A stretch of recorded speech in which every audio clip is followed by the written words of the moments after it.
Hi, thank you for joining me today for today's tutorial on a simple shaker card. I've shown shaker cards before. This one is using our Officially Awesome April stamp of the month.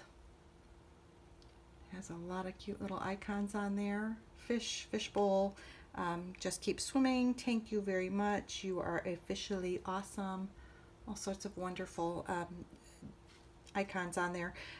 This is available only through the month of April 2020, and it is the stamp of the month, close to my heart. So we'll be making this card today. Again, shaker card. It's always fun to have the little baubles and sequins inside a card like that. It makes it interesting. So let's get started. What you'll need is, of course, a card base. A white piece of cardstock. This is 3 1/4 by 3 1/2 inches. A piece of Lagoon, or this one is actually Crystal Blue, which is a retired color, cardstock. That cardstock is 3 1/2 by 3 3/4. And then a piece of the pattern paper out of the Seize the Day pack. The Seize the Day patterns are really adorable.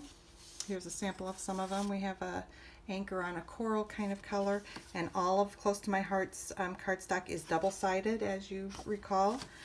This one is a net, a fish net, and then some nice nautical stripes. Really nice collection. This is still available through April. Okay, so that's where we'll start. What you'll want to do first is take your card base. This is just a blank card base. And I've used a lining pen and just lined around the outside. I will finish this side of it for us. Lining, people get nervous about it, but look, it's not supposed to be perfect. That's the whole idea of it. I break it up every now and then with a couple of dots usually, or a couple of hashes, and I stagger the dots. For example, up on top, I went about 1/3 of the way, dot, dot, and drew the rest of the way. On the bottom, I'm going to go 1/3 of the way from this side, dot, dot, and then draw the rest. So on this left side, because on the right my dots are down here, I'll put my dots up here. I hope that makes sense. And really, don't try to make it perfect, because it will not be, and that's the whole look of it. This is going to be a lived-in, informal look, so that's what we get with the lining. Okay. Next, you will stamp your scene. I'm going to bring this back in here so you can see it. You'll stamp your scene on the white cardstock. Okay. It is slightly taller than it is wide, so make sure you stamp it the correct way. You're going to want to use our Intense Black ink. This is a solvent-based permanent ink, and it is for use when you are going to color with either watercolor or, like I did here, with alcohol markers. It will not bleed. Okay, so you stamp your scene, and let me give you a little hint about stamping your scene. I'll bring this guy back in here again. As you can see, I actually have, get some of these things out of the way. It looks like the seaweed is actually in front of the treasure chest. Same over here, the seaweed is a little bit in front of the coral. If you simply just started stamping your scene, you would come up with this. That's not going to color very nicely, and it's not very realistic looking. The trick is to make yourself a mask.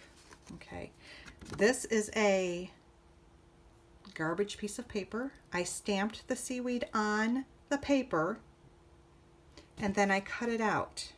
Okay, I did the same with this seaweed over here. Believe it or not, this is that. And it's just on a scrap of piece of paper. That's all you need. This one happened to be cardstock. This one was printer paper, just copy paper. The difference, as you will see here, is this, and I will hold them side by side. Okay, see the difference in that? So what you would do would be stamp your, oops, turn it upside right, stamp your seaweed, use your mask, line up your mask right with that seaweed. See how where I have it cut off? And I just use some washi tape to tape it into place so it stays there. Get it lined up first, there we go. And then you take your treasure chest stamp, stamp it on top of there, and as you see, this part stamps onto the mask, but not onto your project. And that's how you get that 3D look. I did the same with the coral. First I stamped this seaweed, and then masked that, and then stamped the coral. And again, the mask, you don't have to cut off the whole thing. I knew that my coral was just going to be on this side. I only cut out just that edge of the seaweed where the coral was going to overlap. Okay, just a trick to make it look a little more professional. Now you'll see on this one that I came outside the line a little bit here. That's not going to show once on our finished project, so I didn't worry about that too much. Okay, so simple 1, 2, 3, 4, 5 little stamps. Just a couple seaweeds. Now what I will tell you is, don't forget, when you are building these scenes, when you're doing a shaker card, you're going to have things, sequins, beads, things down at the bottom. So be sure you build your scene high enough. This one could have come a little higher because you see some of it's kind of blocked by the sequins and things that are in there. Okay, so build your scene a little higher. Okay, after you get that all stamped up, you're going to color it in with your alcohol ink markers or your watercolors if you prefer, watercolor pencils, however you want to do that. This one is done. As you can see, I brought that scene up a little higher, which I think will work a little better. Okay. You can see also that I used some of our gold stickles to highlight the gold doubloons there in the treasure chest. And I also used our liquid glass for the bubbles. And I'm not sure if you can see that in here, but it gives it a really nice dimension, shine on those bubbles. The bubbles are kind of small, so you might not be able to tell that on those. And then lastly, I also used our shimmer brush on the top of the fish to give him just a little bit of shimmer. Okay. Now the building of the card goes like this. You're going to adhere your fishnet right there in the middle. Let me find my glue here. I have my tape somewhere. There it is.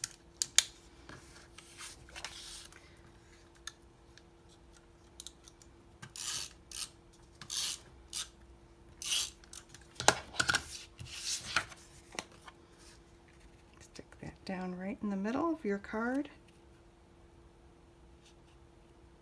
I'm an eyeballer, so I just make sure it looks good to me and just stick it down.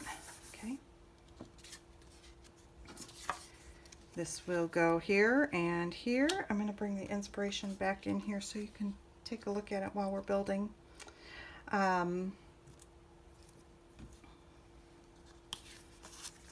Tape your scene to your blue mat.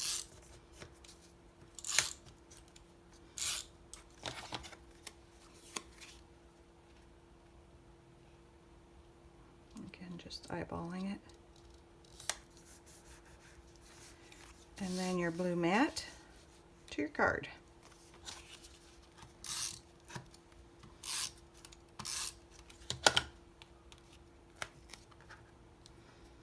And you can go higher or lower, however you want it. You could do it up here and put your strings down at the bottom. I'm just going to go back the way I had it, right this way. Looks good to me. And stick it down. Now the trick for the shaker card. I have watched lots of different ways to do this. I've used different ways to adhere the shaker card windows and acetate. By the way, these are from Close to My Heart. It comes in a pack of, I believe there's 10 in here at a time, 8 or 10. It has the adhesive, it is double stick foam adhesive that will give you dimension enough to have your shaker card with your items in it. But in addition to the circle that you will need, because what you need is this circle to adhere your acetate window, you also have all this in-between stuff, and all this in-between stuff is used constantly by me for popping up items on other cards. For instance, this tag, if you can see, that's popped up. I love to use these pop-ups for dimension on all of my cards. So save that, and you have all this bonus from your pack of acetate, window, and foam.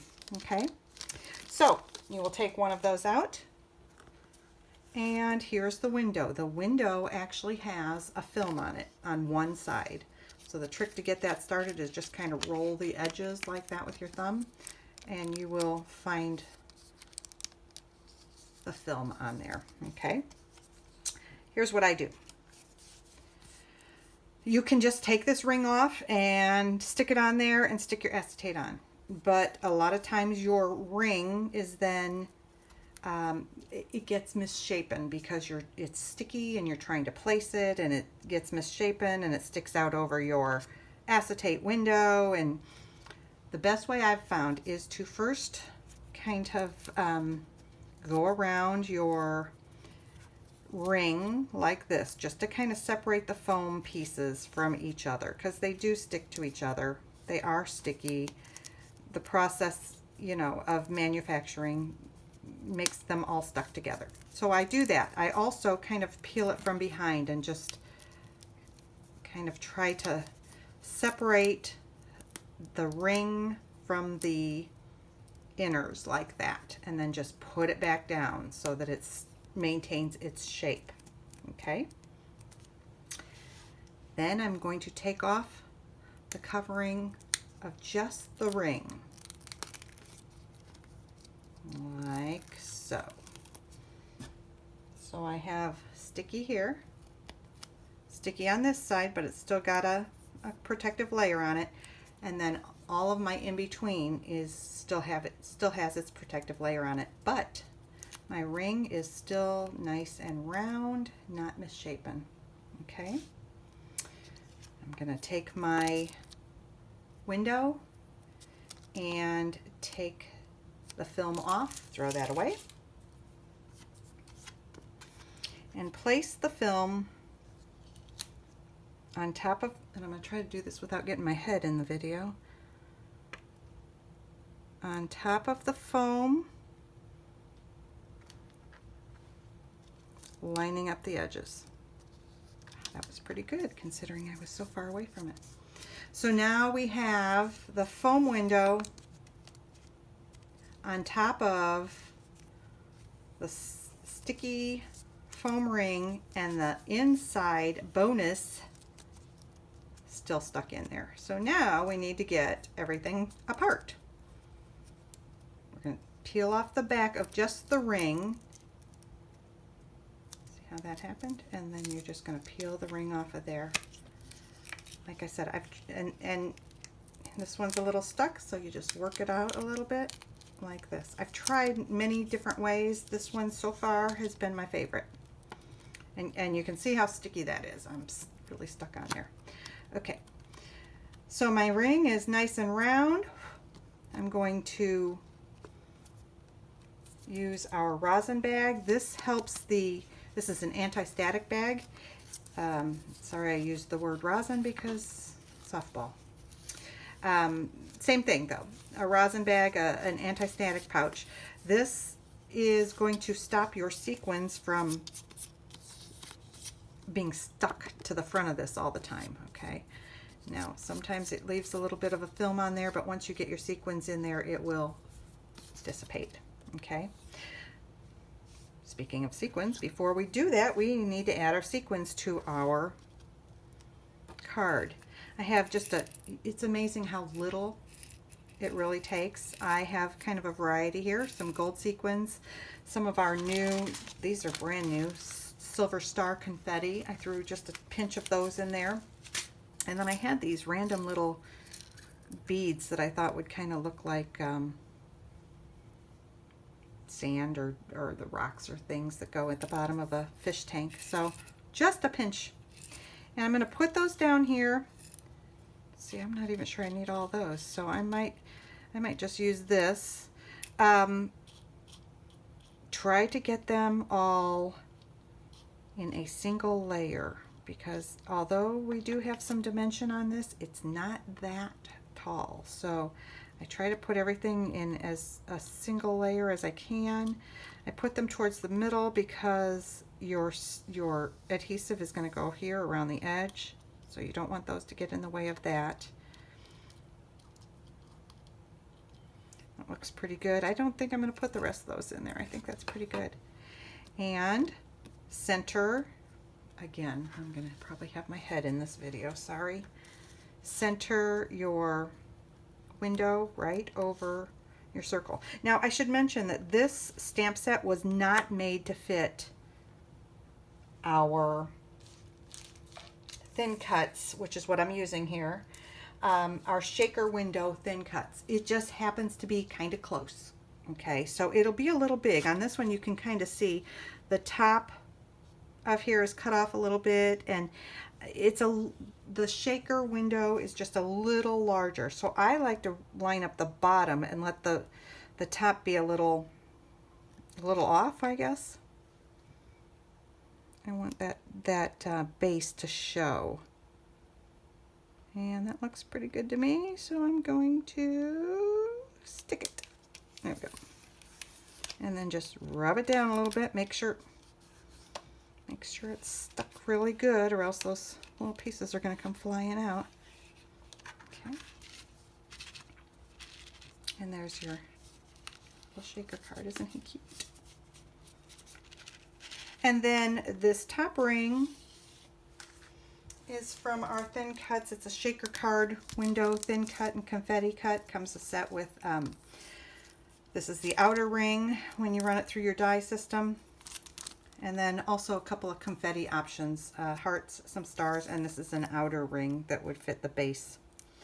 But all I need is the top ring to just cover that up, so I'm using that. This one is in mink, our mink cardstock. This one I used charcoal, perhaps. Okay, so we're going to glue that on.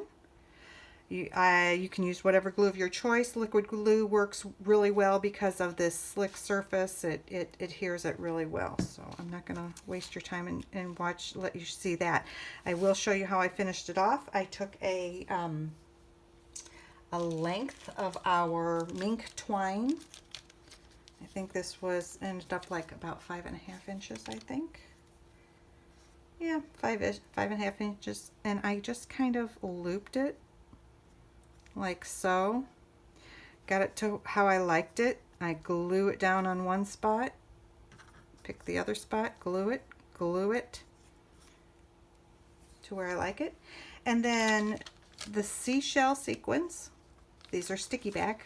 They say sequins, but they're sticky back. If you wanted to use it as sequins, you could remove the sticky, or you can use the sticky dot like I did here and stick it down there.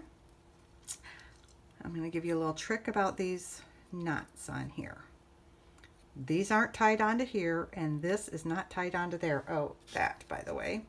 Just a little piece of the cardstock that came in that kit. Stamped it up. Cut the little fishtail, dovetail. Lined it up. Okay, and that's going to go on there as well. Here's what I do with my string, though. I lay it out, I take a look at it, I figure out how I want it. Then I take some more of the twine, which, what did I do with it? Ah, right there. And I tie a knot, like so.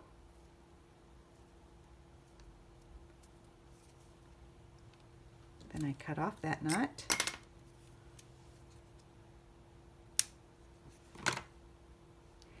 And I glue it to the spots where I want it to look like it's knotted. So that's not really knotted there, that's not tied on there, that's not tied on there. That is a knot glued on top of everything else. And again, I used one of the dimensional foam tapes and popped up my sentiment, glued on my knots wherever I wanted them, and you're done. You're done.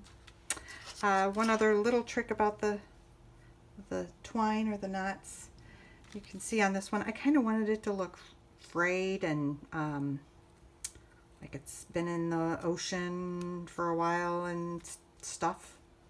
So